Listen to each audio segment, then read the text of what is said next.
Alhamdulillah, alhamdulillahilladzi nasta'inuhu wa nastaghfiruh wa nu'minu bihi wa natawakkalu alayhi.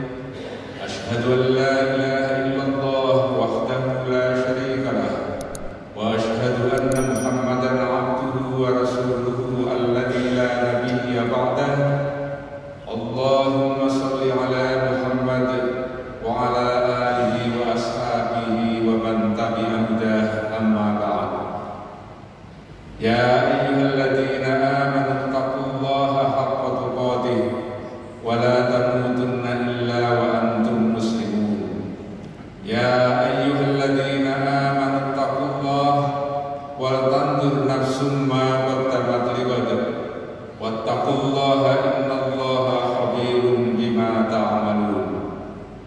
Jamaah yang berbahagia, marilah kita bersyukur kehadirat Allah Subhanahu wa ta'ala atas seluruh karunia dan nikmatnya yang diberikan kepada kita semua.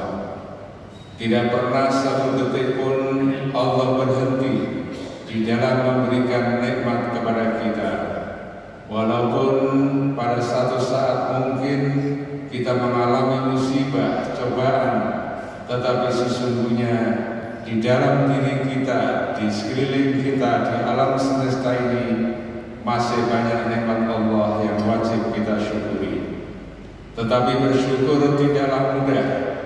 Tidak hanya cukup dengan mengucapkan alhamdulillah, sekalipun itu penting, tetapi yang sangat penting juga adalah mewujudkan rasa syukur itu di dalam amal nyata, di dalam kehidupan sehari-hari.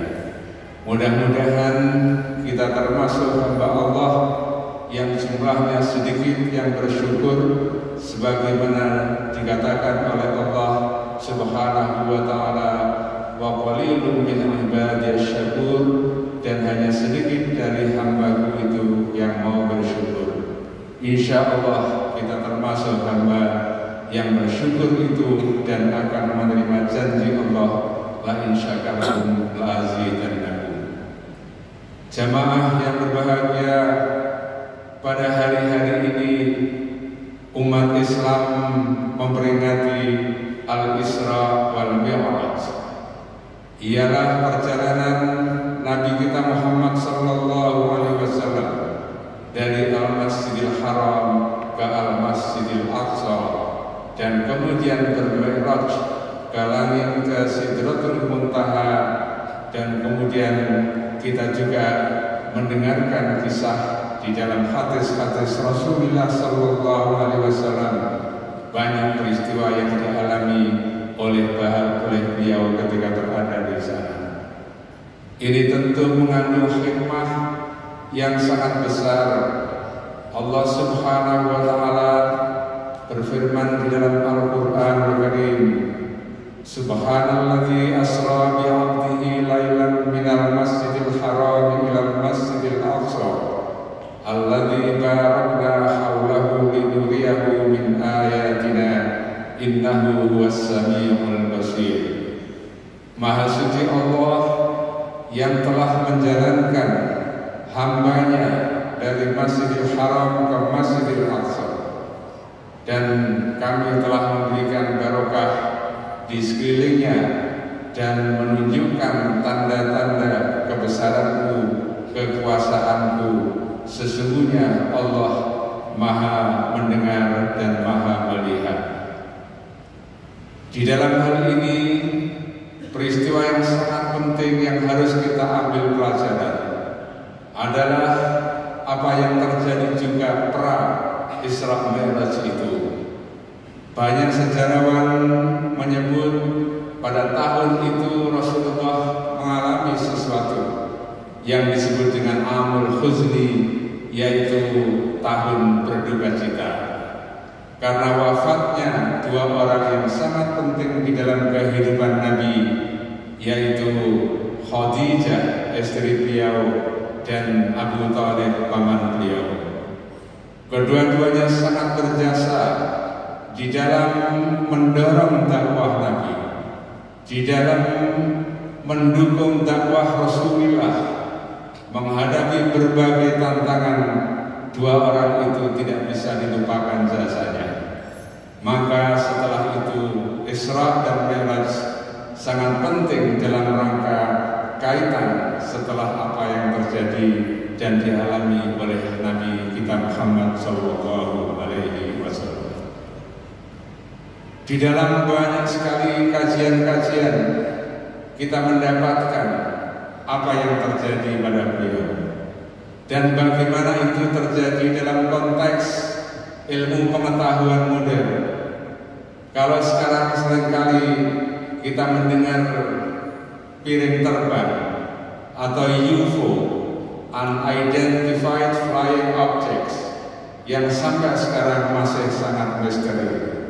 Tetapi banyak ilmuwan yang menduga adalah datang dari planet lain, makhluk yang sejenis manusia yang masih misteri bagi kita, tetapi banyak orang percaya adanya.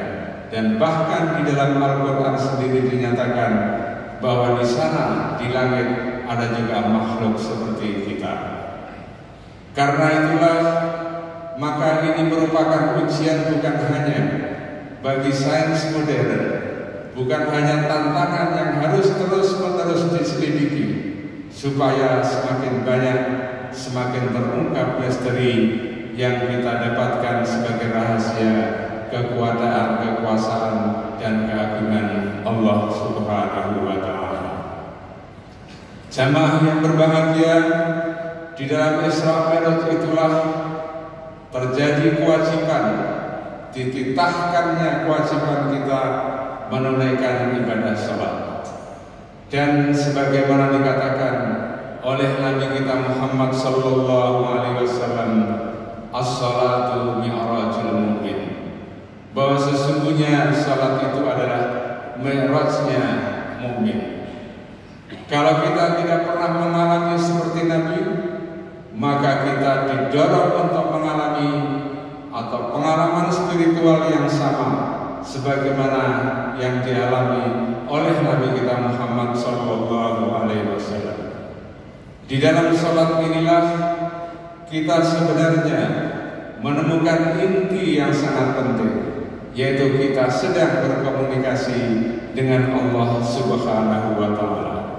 Dan komunikasi ini adalah sifatnya individual, pribadi kita masing-masing terhadap Allah.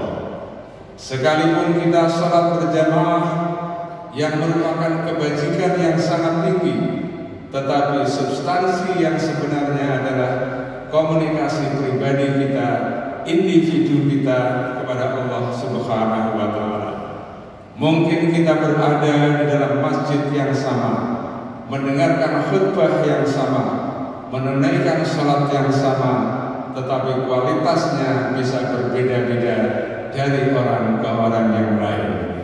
Karena itulah kewajiban kita meningkatkan salat ini sebagai media kita bertemu dengan Allah untuk menambah keimanan dan ketakwaan. Jamaah yang berbahagia, di dalam salat inilah kita menemukan dua hal.